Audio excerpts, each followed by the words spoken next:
Muitas pessoas me pedem respaldos sobre o assunto adoração, música, por que eu não escuto música do mundo? E sempre eu explico o que é música do mundo e o que não é música do mundo. Tudo isso também eu já falei numa live que tem aqui no canal. Se você ainda não assistiu, assiste essa live, se chama O Cristão e a Música Secular. Eu falo muito mais sobre esse assunto, é uma live de 2 horas e meia de conteúdo, então vale a pena você que tem mais interesse nesse assunto. Mas muita gente me pede mais respaldo para o que eu falo, para explicar por que a questão da adoração é tão séria no mundo espiritual. Por que Deus ele não considera a adoração contrária a ele, por exemplo, uma adoração a outros deuses ou pessoas. Ele não considera isso um pecadinho, uma coisa que dá para perdoar facilmente. Deus fica irado com a questão da adoração contrária a ele. E muitas pessoas não entendem isso, acham que é besteira, acham que isso a gente pode colocar isso no pacote com outros pecados e não. Infelizmente não é assim que funciona o mundo espiritual. Deus tem gosto, tem coisas que ele detesta, tem coisas que ele gosta, tem coisas que não muda muita coisa para ele. E isso está revelado na palavra dele para nós, de Gênesis a Apocalipse. A gente vai ver como Deus reage às situações que os homens se enfiam na vida e a gente pode entender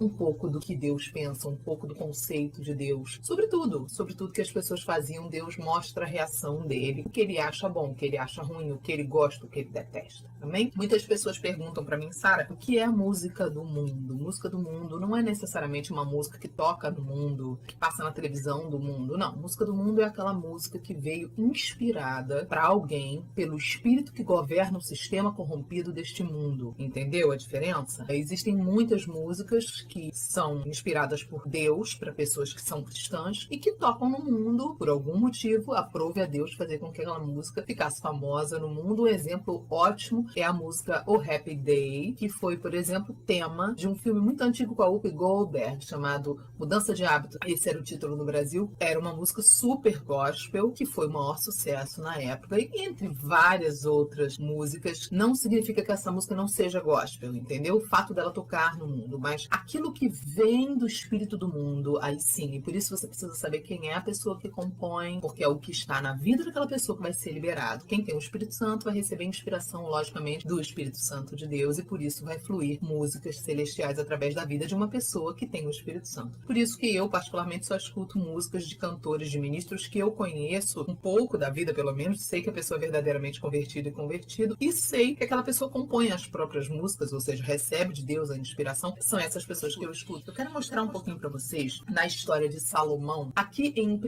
Reis, capítulo 11, mostra um momento em que Deus se aborreceu com Salomão. Em todo o livro de Reis você vai ver que Salomão era um homem brilhante. Salomão foi o homem considerado o mais sábio de toda a história, de toda a humanidade, né? Logicamente abaixo do nosso Senhor Jesus Cristo. Ele foi o homem que pisou na terra, né? Abaixo de Jesus, mais sábio de todos os tempos. Ele é considerado o homem mais sábio de todos os tempos. Nunca houve, segundo a própria escritura, ninguém com tanta sabedoria que recebeu o dom de sabedoria, de inteligência, de conhecimento como Salomão. Agora você vê, Salomão foi um homem tão inteligente, tão genial, tão fantástico, tão organizado para administrar, mas Salomão cometeu um pecado gravíssimo aos olhos de Deus. E você vai observar que Deus fala a Salomão o seguinte: olha, seu pai, Davi, nunca cometeu esse pecado que você cometeu. Ou seja, o pecado que deixou Deus irado foi um pecado que o pai de Salomão, Davi, que também pecou muitas vezes, cometeu muitos erros, mas esse erro ele não cometeu. Davi teve outros problemas. Davi teve um problema muito sério em relação a mulheres, ele não conseguia se controlar. Naquela época Deus não tolia essa parte, porque Deus sabia que as pessoas não iam nem entender, os homens, eles não iam nem entender a comunicação de Deus nesse aspecto. Então ele relevava algumas coisas, mas criava limites, né? Por exemplo, se um homem dormisse com uma mulher, ela passava a ser mulher dele, esposa dele. Então ela não podia dormir com outro homem mais. Se ele quisesse tomar outra mulher como segunda esposa, ela também só poderia dormir com ele. Era a forma que Deus tinha de manter ali, de uma certa forma, a fidelidade entre aquelas pessoas. E Salomão imitou o pai nesse aspecto. Salomão teve 700 mulheres, 300 concubinas, 700 mulheres princesas, ou seja, filhas de reis. Imagina, devia ser uma loucura, devia ter mansões e mansões e mansões só para essas mulheres. E a Bíblia fala que Salomão já estava velho e começou a amolecer nas coisas que Deus falou. Olha o que aconteceu, verso 1 do capítulo 11. Ora, além da filha de Faraó, amou Salomão muitas mulheres estrangeiras, moabitas, amonitas, edomitas, sidônias e etéias, mulheres das nações de que havia o Senhor dito aos filhos de Israel assim: não caseis com elas, nem casem elas com vocês, pois vos perverteriam o coração para seguirdes aos seus deuses. A estas se apegou Salomão pelo amor. Verso 4. Sendo já velho, suas mulheres lhe perverteram o coração para seguir outros deuses,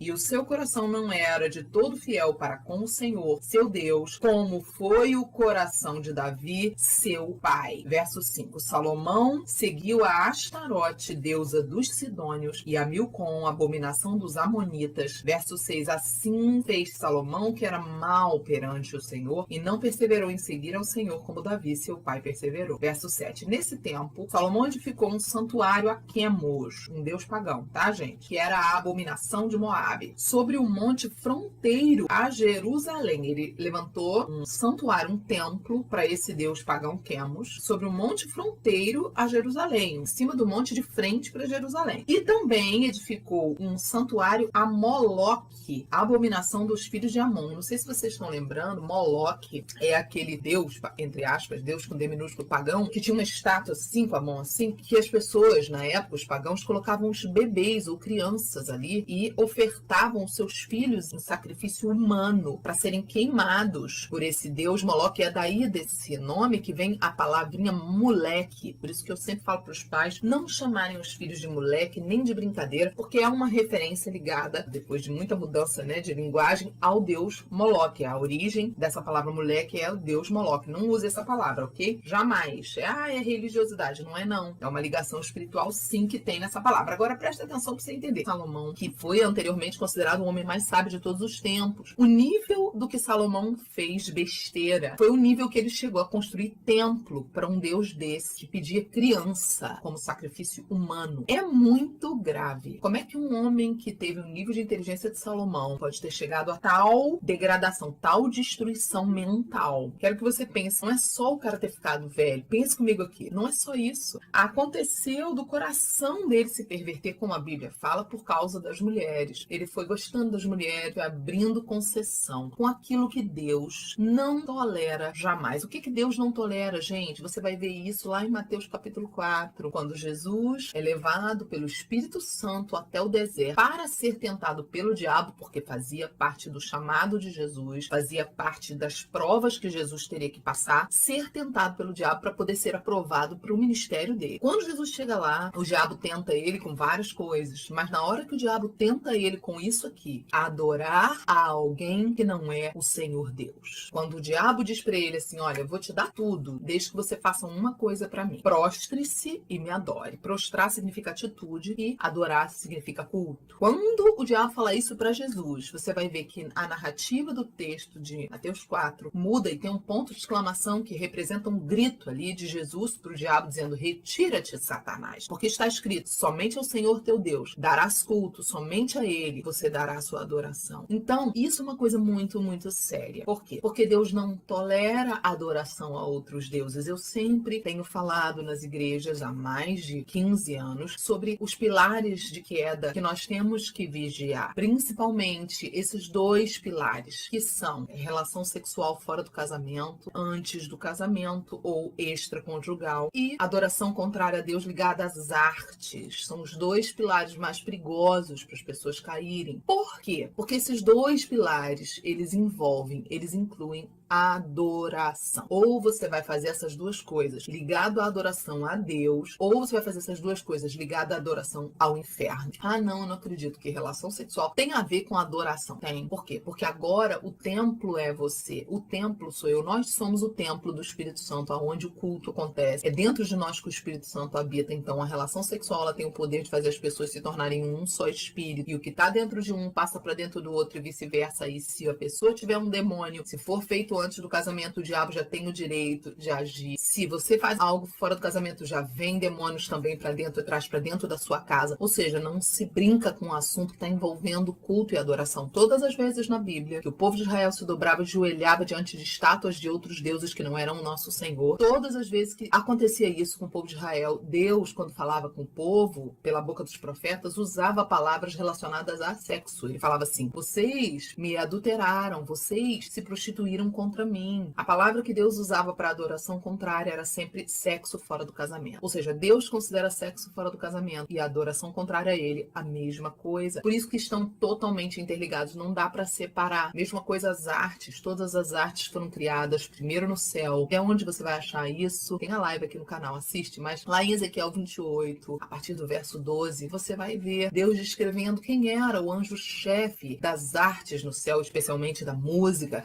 Ele se chamava querubim da guarda, e ele, antes de cair, ele era esse querubim da guarda, ele era chefe da orquestra do céu. Diz lá que a primeira roupa sacerdotal do céu, os primeiros instrumentos musicais foram criados, foram preparados no dia que ele foi criado, ou seja, foi criado para ele como chefe da orquestra. E ele se rebelou contra Deus, e ele quis tomar o lugar de Deus, quis roubar a adoração de Deus, foi banido, se tornou o diabo e habita hoje numa dimensão que a gente chama de inferno, aonde Deus não tirou dele o poder de fazer música, ele levou consigo a música dele para o inferno, onde está em Isaías, capítulo 14, verso 11, está lá, que o diabo levou a música dele para o inferno. Ele caiu e ele levou com ele a música dele, Deus não tirou dele. Então hoje nós temos acesso aqui na nossa dimensão a duas fontes de inspiração. Ou a gente é cheio do Espírito Santo e a nossa inspiração é divina, vem de Deus, ou infelizmente quem não é cheio do Espírito Santo não vem inspiração do Espírito Santo. Ah, não tem uma terceira forma de inspiração? Tem um espírito assim neutro, o espírito da própria pessoa? Infelizmente não. Sempre que houver música, dança, artes envolvido, quadros, tudo que tem artes, tudo que tiver arte, tem sempre inspiração. E quando tem inspiração, tem um espírito por trás, ou um espírito divino ou um espírito de trevas. E infelizmente a gente queria que fosse diferente, eu também queria que fosse diferente. Eu queria que fosse mais fácil, não é. Não sou eu que ditei essas regras, não fui eu que estabeleci dessa forma, eu apenas entendi, li, conheci, adquiri conhecimento e obedeço a Deus dentro das regras que o próprio Senhor criou. Então aqui, continuando o texto, veja no verso 8, Salomão fez para todas as suas mulheres estrangeiras, as quais queimavam incenso e sacrificavam a seus deuses. Ou seja, Salomão cometeu um pecado que é um crime diante de Deus. Um homem que era tão inteligente. Eu estou te mostrando e frisando essa questão da inteligência de Salomão para você não achar uma coisa que eu já aprendi há muito tempo, gente. Então eu não caio nesse engano, nessa burrice. Muitas pessoas falam, não, mas eu sou uma pessoa muito espiritualizada, sou uma pessoa muito cheia de Deus, porque eu tenho faculdade teológica, eu tenho isso, tenho aquilo, e eu jamais vou cair. Olha só, olha quem era Salomão. Você não pode achar que você está imune completamente. Se você começa a escutar uma musiquinha endemoniada, uma musiquinha que invoca um capetinho ali, um capetinho, não tem nada a ver, não. Começa a entrar. Salomão começou a abrir uma legalidadezinha, começou a entrar. Uma outra, daqui a pouco ele estava tomado, estava fazendo templo para todos os deuses pagãos de todas as mulheres, que eram mais de 700, mais 300 concubinas, eram 1000 mulheres. Então, no mínimo, 1000, se todas eram de deuses pagãos, 1000 templos ele construiu. É muito sério. Verso 9. Pelo que o Senhor se indignou contra Salomão, pois Salomão desviara o seu coração do Senhor, Deus de Israel, que 2 vezes lhe aparecera. Ou seja, Deus tinha aparecido para Salomão 2 vezes e Salomão, mesmo assim, se corrompeu. Não fique achando que você é uma pessoa vacinada contra a música do mundo, que você é uma pessoa que a música do mundo não te atinge, que você é blindado. Não pense assim, porque é assim que o diabo trabalha, para começar a furar a casquinha da proteção e entrar. Ele entra com um furinho bem fininho, como se fosse uma agulha, e ali ele vai minando e daqui a pouco ele faz um rombo. Não brinca, não confia. Diz a Bíblia que maldito é o homem que confia em si mesmo. Não confie em você, mas confie no Senhor. Verso 10. Acerca disso, Deus tinha lhe ordenado que não seguisse a outros deuses. Ele, porém, não guardou o que o Senhor lhe ordenara. Verso 11. Por isso disse o Senhor a Salomão: Salomão: visto que assim procedeste e não guardaste a minha aliança, nem os meus estatutos que te mandei, tirarei de ti este reino e o darei a teu servo. Não é eu darei a teu filho, é eu darei o teu reino para um servo seu, para um empregado seu. Verso 12, Deus fala para Salomão o seguinte: eu não vou fazer isso enquanto você estiver vivo, não. Eu não vou fazer, não é porque você é bonzinho, não é porque você merece, não. É por amor de Davi que eu não vou tirar de você enquanto você está vivo. Por amor de Davi, teu pai, da mão de teu filho é que eu vou tirar. Ou seja, Deus falando, tá? Porque eu tenho uma aliança com seu pai, que foi muito leal a mim, que nunca adorou outros deuses, porque Davi tinha muitos defeitos, mas esse defeito Davi não tinha. Aí no verso 13, todavia não tirarei o reino todo do seu filho, darei uma tribo ao seu filho,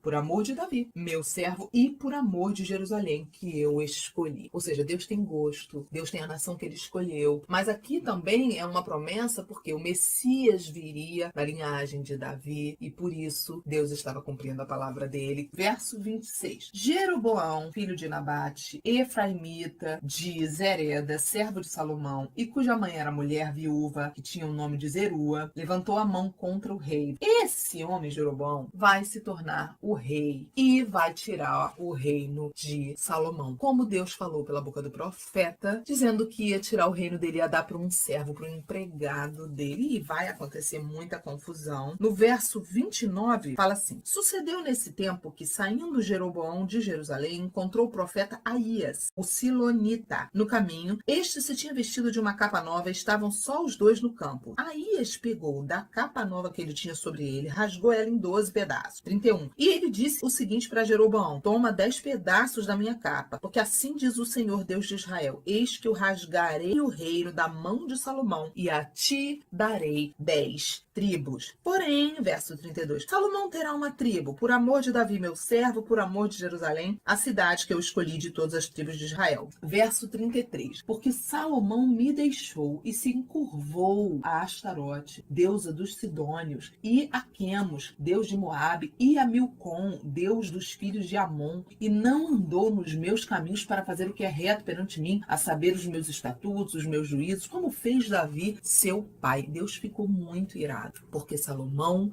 adorou a outros deuses. Verso 37, tomar-te-ei e reinarás sobre tudo o que desejar a tua alma, e serás rei sobre Israel. 38, se, aí Deus vai liberar para ele a condição para ele reinar. Presta atenção como Deus pensa, está revelado no texto. Verso 38, se ouvires tudo o que eu te ordenar, se andares nos meus caminhos, se fizeres o que é reto perante mim, guardando os meus estatutos e os meus mandamentos, como fez Davi meu servo, eu então serei contigo e te edificarei uma casa estável, como edifiquei a Davi, e te darei Israel. Por isso afligirei a descendência de Davi, todavia não para sempre. Deus é muito bom, né? Misericordioso. Verso 40, pelo que Salomão procurou então matar a Jeroboão, este porém se dispôs e fugiu para o Egito, a ter com Sisaque, rei do Egito, e ali permaneceu até a morte de Salomão. Ou seja, Jeroboão fugiu para não morrer, porque quando Salomão soube que Deus tinha tirado o reino dele, dado uma profecia para esse homem assumir o reino, Salomão ficou irado, não aceitou a correção de Deus e começou com essa palhaçada. No capítulo 12, lá no verso 23, você vai começar a ver que Deus fala para Roboão, filho de Salomão, não se levantar em guerra contra as 10 tribos que estavam na mão de Jeroboão. Ou seja, Deus não queria que se metesse com eles, porque foi Deus que levantou. No verso 27, começa o Jeroboão a vacilar. Ele começa a ficar com medo de perder o reino, e ele começa a fazer adoração contrária a Deus também. Ele começa a se corromper. Isso mostra quando as pessoas todas estão corrompidas ao nosso redor. Vamos trazer isso para nossa prática hoje, tá? De repente a gente se converte, só que a gente, em vez de parar de andar com um grupinho das pessoas que estão totalmente afundadas no pecado, a gente quer continuar andando com essas pessoas e continuar indo para a igreja. Veja bem, não é uma coisa que você vai ter que fazer para sempre, mas há um período para você se firmar em Deus, que você precisa se afastar das pessoas que te puxam para baixo, que te atrasam na vida espiritual. Não é para sempre, não é para você rejeitar, não é para você fugir dessas pessoas pro resto da sua vida e dizer não quero nunca mais te ver, não é isso. Mas quando você se converte de verdade, você quer se santificar, você quer realmente mudar os seus hábitos para viver uma vida realmente de obediência à palavra de Deus e a Deus, no seu relacionamento diário com Deus, você vai precisar se afastar por um tempo de certas pessoas que te puxam para trás, te puxam para baixo, te puxam para o pecado, te puxam para práticas erradas que desagradam a Deus. Depois de um tempo, eu calculo mais ou menos de 1 ano a 2 anos, talvez você tenha uma força tão grande, foi o que aconteceu comigo, comigo, para você falar de Jesus para essas pessoas e ao invés delas te puxarem, é você que vai levantar essas pessoas e vai trazer essas pessoas para perto de Deus. Mas aqui, nessa circunstância, não era só isso. As pessoas estavam tão cercadas, o reino estava todo mundo tão tomado do pecado de Salomão. Salomão reinou 40 anos e foi se corrompendo, foi se corrompendo. O pecado de adoração contrária a Deus, de idolatria contrária a Deus, de adoração contrária a Deus, foi se instalando. Todas as pessoas começaram a acreditar que não tem nada a ver, que não tem nada demais, que você pode adorar outro e adorar Deus. E aí, como é que você traz isso pro nosso dia hoje? Ah, tem problema eu ir ali num showzinho endemoniado, onde o diabo está sendo cultuado, e depois levantar a mão e adorar Deus no culto? Não vai dar nada, não. Ah, não tem problema se eu toco uma música do mundo super encapetada e depois eu vou e toco no altar de Deus. Não vai dar nada, não. É a mesma coisa. As pessoas começaram a misturar o santo com o profano e se acostumar. O nome disso a Bíblia chama de iniquidade. Porque iniquidade, gente, é quando não incomoda mais. O pecado não te incomoda mais, não te afeta mais, você não sente mais ele incomodar. Você não sente mais nojo, você vai ficando familiarizada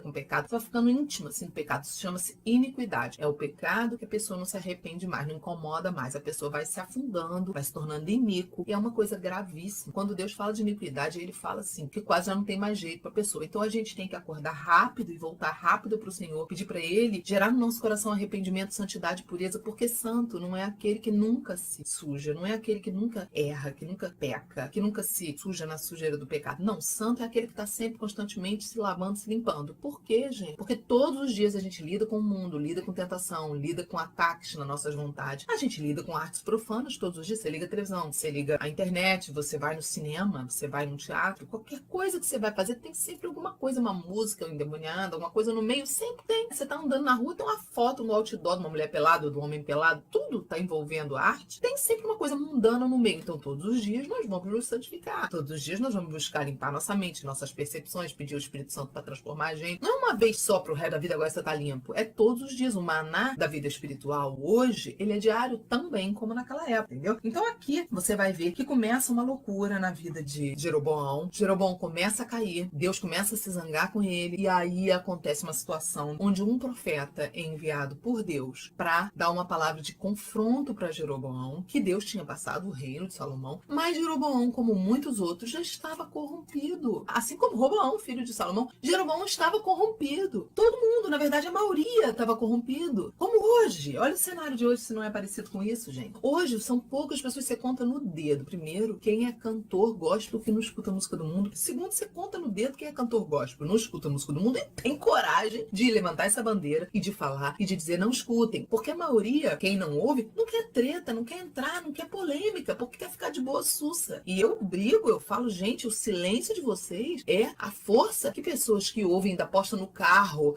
andando no carro ouvindo música do mundo. Pastores, gente, fazem isso hoje no Brasil. Fora aqueles que já estão completamente perdidos na doutrina da porta larga, que simplesmente põem no altar da igreja músicas que são profanas, cujos compositores não são cristãos, às vezes são até adoradores de outros deuses declaradamente, ou seja, a inspiração não veio do céu de jeito nenhum. Está declarado, não é uma coisa velada, da qual Deus sabe que a pessoa, né, não sabia. Não, é uma coisa que a pessoa tem consciência. É muito grave, tá? As ovelhas indo atrás de um pastor que faz uma coisa dessa. Meu Deus, gente, imagina o juízo de uma pessoa dessa. Então, aqui é uma situação parecida. Eram líderes que estavam fazendo isso. Salomão fez isso. Ele levou milhares de pessoas a serem influenciadas pela adoração contrária que ele começou a praticar. Gente, se Salomão caiu nesse nível e levou um reino inteiro a se corromper, quem sou eu e quem é você pra gente achar que a gente está imunizado contra esse tipo de pecado? Hoje, na nossa vida, não existe nada como cristãos mais sério do que a adoração contrária em formato de artes, em formato de sexualidade. Nós realmente precisamos vigiar. E desde o verso 1 do capítulo 13 acontece essa situação aqui. Eis que por ordem do Senhor veio de Judá a Betel um homem de Deus a visitar Jeroboão. E Jeroboão estava junto ao altar. Presta atenção agora, porque o altar hoje é dentro de mim e dentro de você. Mas também temos o altar na igreja, que é a representação desse altar. É o lugar onde os ministros de Deus tocam, cantam, lideram um culto. É uma representação, não é igual. Mas o altar onde o Espírito Santo habita hoje é aqui dentro de nós, tá bom? Então temos um altar interno e um altar externo ali da igreja. Olha que coisa tremenda. Jeroboão estava perto, junto ao altar, para queimar incenso. Verso 2. Clamou então o profeta contra o altar por ordem do Senhor e disse: Altar, altar, assim diz o Senhor, eis que um filho nascerá à casa de Davi, cujo nome será Josias, o qual sacrificará sobre ti os sacerdotes dos altos, que queimam sobre ti incenso, e ossos humanos se queimarão sobre sobre ti. Isso aconteceu, de fato, em 2 Reis, capítulo 23, verso 15 e 16. Aconteceu o cumprimento dessa profecia que esse profeta liberou. Verso 3. Deu naquele mesmo dia um sinal, dizendo: este é o sinal que o Senhor falou, eis que o altar se fenderá, vai rachar, e se derramará a cinza que há sobre ele. Verso 4. Tendo o rei ouvido as palavras, Jeroboão ouviu isso, do homem de Deus, que clamara contra o altar de Betel, Jeroboão então estendeu a mão de sobre o altar, dizendo: prendei-o. Estendeu a mão assim, disse: prendam ele. Mas a mão que estendera contra o homem de Deus secou e não podia recolher. Olha o que aconteceu. Na hora que ele falou: prendam ele, a mão dele fez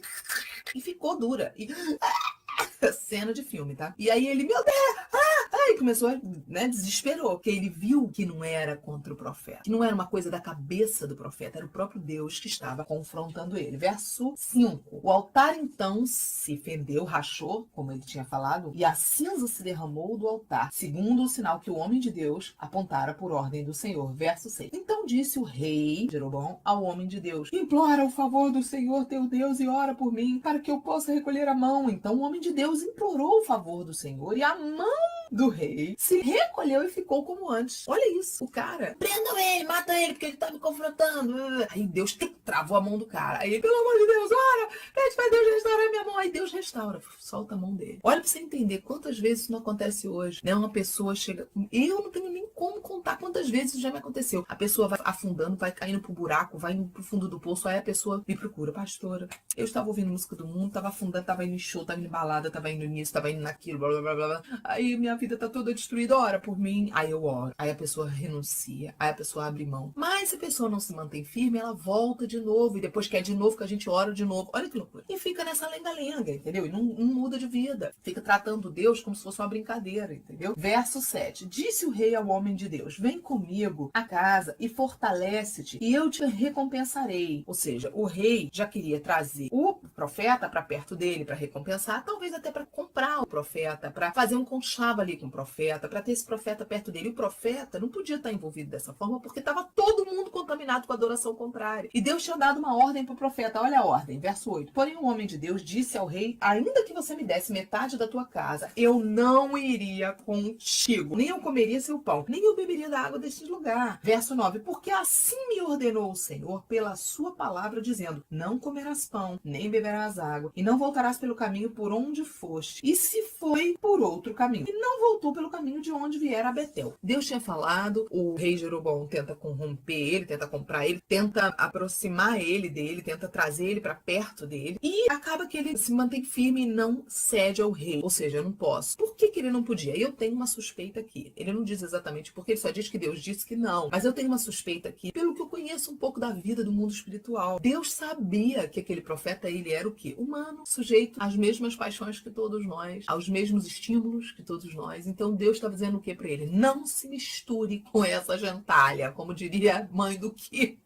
Não se misture com quem está adorando outros deuses, não está me adorando, com quem está corrompido. Ah, mas poxa, será que ele indo lá ele não ia ajudar as pessoas? Para e pensa. 1000 pessoas indo para um lado errado e só uma indo para o lado certo. O que é mais fácil? Essa uma conseguir convencer as 1000 ou as 1000 conseguirem convencer essa uma? Então, na verdade, havia um processo onde Deus estava protegendo ele. E ele conseguiu, no primeiro momento, dizer não. Mas olha a bobeira que esse homem deu e o juízo que veio depois. Verso 11. Morava lá em Betel um profeta velho. Esse profeta velho estava lá no meio da corrupção, estava lá no meio dos hábitos de adoração contrária. Provavelmente já estava envolvido com as coisas. Verso 11. Vieram seus filhos e lhe contaram tudo o que o homem de Deus fizera naquele dia em Betel. As palavras que ele dissera ao rei, contaram-na a seu pai. Verso 12. Perguntou-lhes o pai: por que caminho esse homem foi? Mostraram os filhos o caminho por onde ele foi e vieram ajudar. Então o profeta velho disse para os filhos: albardai-me um jumento, e ele montou no jumento. E foi procurar o homem de Deus. Achando-o sentado debaixo de um carvalho, lhe disse: és tu o homem de Deus que vieste de Judá? Ele respondeu: sou eu mesmo. Olha bem, o profeta velho perguntou qual era o caminho que esse cara foi atrás, perguntou se era ele mesmo, e ele falou que era. Aí o profeta velho começou a fazer o convite para ele que o rei já tinha feito. Verso 15. Então lhe disse: vem comigo a casa e come pão. Porém o profeta, um novo, disse: não posso voltar contigo, nem entrarei contigo, não comerei pão, nem beberei água contigo neste lugar. 17. Porque me foi dito pela palavra do Senhor: ali não comerás pão, nem beberás água, nem voltarás pelo caminho por que foste. 18. Tornou-lhe ele, também eu sou profeta como tu, e um anjo me falou por ordem do Senhor, dizendo, faze-o voltar contigo à tua casa, para que coma pão e beba água. Porém, mentiu-lhe. Verso 17 mostra que aquele profeta mais novo falou a mesma coisa que ele falou para o rei Jeroboão. Eu não posso, tem uma ordem de Deus. Mas no verso 18,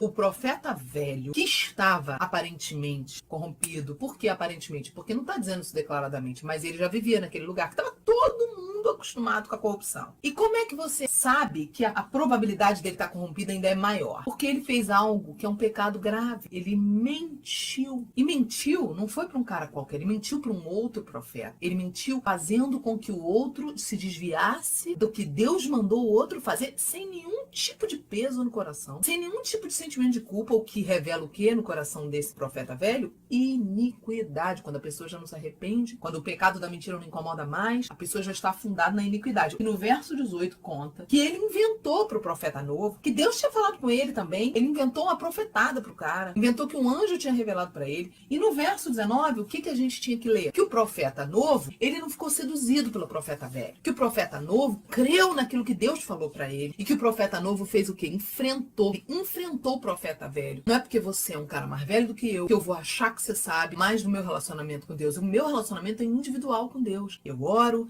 eu falo com Deus, Deus falou comigo. Eu não vou substituir Deus por você. Eu te respeito, mas o que Deus falou para mim eu não vou esquecer. Ele não teve essa postura.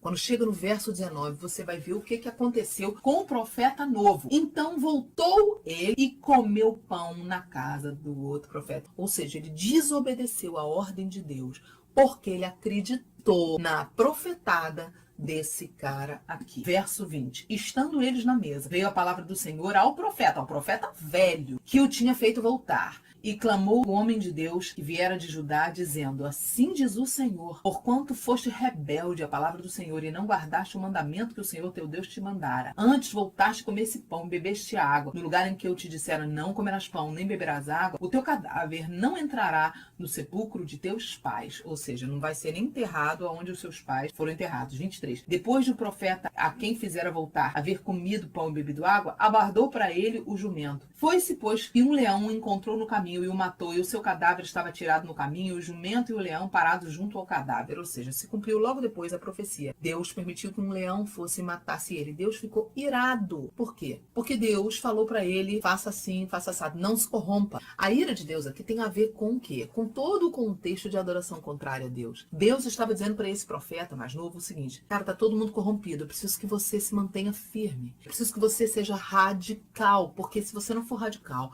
você não vai conseguir estar todo mundo corrompido. Gente, hoje é assim que eu sinto. Por isso que muita gente fala, Sara, você é muito radical. Sim, tem que ser, porque é isso aqui que você está lendo. É esse o cenário hoje das igrejas evangélicas, não só no Brasil, no mundo inteiro. A música do mundo tomou conta de várias igrejas, inclusive nos Estados Unidos. É muito comum já nas igrejas, nos altares. As pessoas ouvem, cantam, tocam música do mundo. Música do mundo, gente, lembra que eu já expliquei no início do vídeo. Não é a música que toca só no mundo. É a música que vem inspirada pelo espírito maligno do mundo, entenderam? Vale muito a pena você ver depois essa live que tem aqui no meu canal. Porque nessa live eu explico mais a fundo tudo isso e respondo as perguntas. Então assiste depois, porque muitas dúvidas suas podem ser sanadas por lá. Mas o que eu quero terminar aqui de falar para vocês. Que coisa séria. Quando uma pessoa recebe uma palavra direta de Deus, a pessoa não pode ir pela cabeça dos outros. Ah, por que Deus não puniu o cara que fez ele cair? Porque o relacionamento entre Deus e você é entre Deus e você. Ah, não, mas se alguém me seduzir, você que deu ouvidos.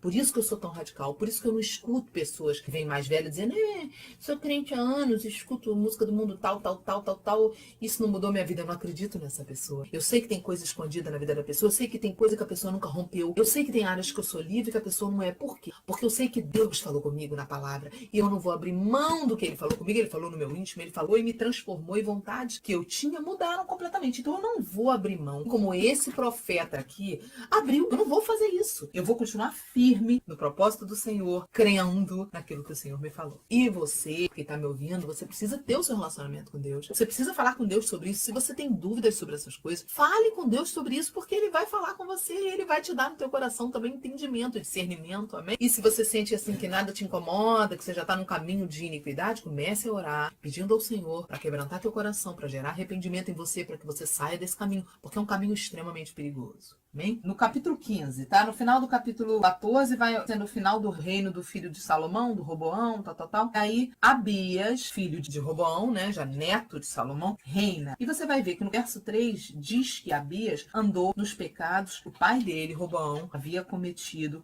antes dele também. Ou seja, olha como é que o que eu falei está comprovado aqui na Bíblia. Você vai ver a quantidade de descendentes deles que andaram em pecado, que continuaram adorando outros deuses, e a quantidade que não adorou. Por exemplo, o Abias repetiu a besteira do pai. Depois, o filho, o descendente, que foi Asa, foi um que andou nos caminhos do Senhor. Aí você pensa, não, agora vai melhorar, né? Infelizmente não. Depois de Asa, quem assumiu foi Nadab. E Nadab fez de novo o que era mal perante ao Senhor. Ou seja, um só fez uma coisa boa, mas já veio outro que fez uma coisa errada porque estava todo mundo corrompido. Depois vem Baasa, que assume depois de Nadab. E Baasa também se corrompeu, fez o que era mal perante o Senhor. Depois de Baasa vem Zinri. E Zinri também foi o cara que se corrompeu, que adorava outros deuses. Depois de Zinri vem Omri, também fez besteira. E depois vem Acabe, filho de Omri. E Acabe é aquele que virou marido da Jezabel. Foi uma bruxa, uma mulher do mal, terrível. E aí todos eles pagãos, todos eles adorando outros deuses. Todos eles tinham recebido o reino, Judá e Israel, e eles todos corrompidos. Muitas pessoas não conseguem traduzir isso que nós lemos para os dias de hoje. Como tem pastores, líderes, que são hoje líderes do povo, espiritualmente falando, que se corromperam e que estão achando que não tem nada a ver. Porque no fundo, qual é a verdade dura de se ouvir, dura de se falar também, gente?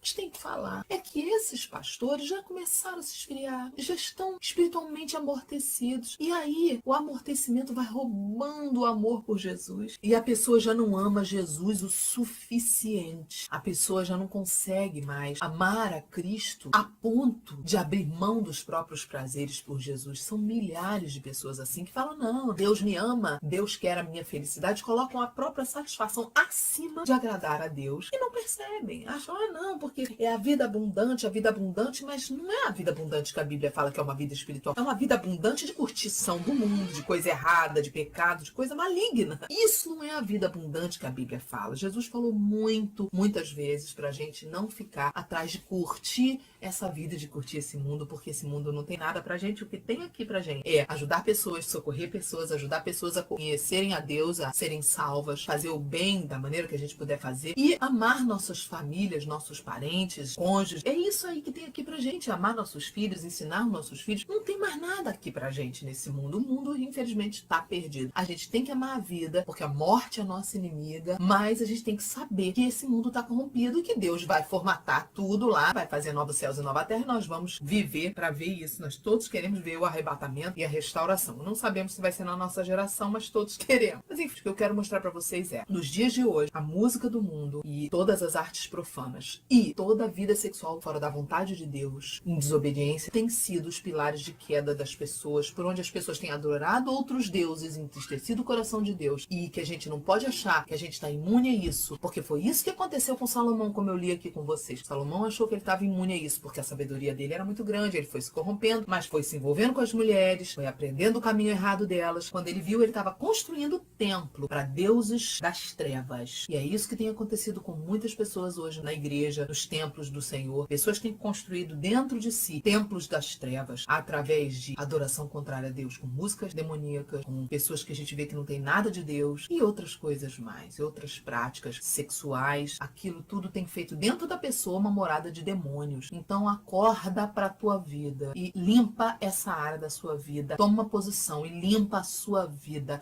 Não fica com raiva de mim porque eu tô te confrontando, é por amor. Porque um dia teve gente que veio me confrontar, me disseram coisas duras que eu precisava ouvir. Para quê? Para que eu enxergasse. Gente, eu era uma cantora de música do mundo. Eu nasci na música do mundo. Preciso que vocês entendam. Não foi fácil. Eu abri mão de uma carreira. Eu abri mão daquilo que botava comida na minha mesa, do meu ganha-pão. Então você não tem como chegar em mim e dizer, é muito difícil. Fala alguma coisa que eu não sei. E eu abri mão de tudo por Jesus. E Jesus me honrou e me recompensou. Não foi fácil, foi sofrido, foi difícil, mas eu venci. Hoje eu sou completamente livre. Minhas vontades são transformadas. Eu vivo em santidade. Não estou dizendo que eu não tenho problemas. Tenho lutas lutas como todos, mas o diabo não consegue me derrubar. Eu tô aqui e vou avançar. Vou viver as promessas do Senhor e sempre compartilhar com vocês. Então siga esse caminho, o caminho da obediência. Fale com Deus e o Senhor vai te orientar na sua vida, porque cada um tem que levar a sua cruz. O desafio pessoal de cada um é de cada um. Mas existem coisas que o Senhor já falou para todos. Coletivo. Não adore outros deuses. Não faças culto para outras pessoas. É isso que eu queria compartilhar com vocês. Que Deus abençoe a todos e até o próximo vídeo.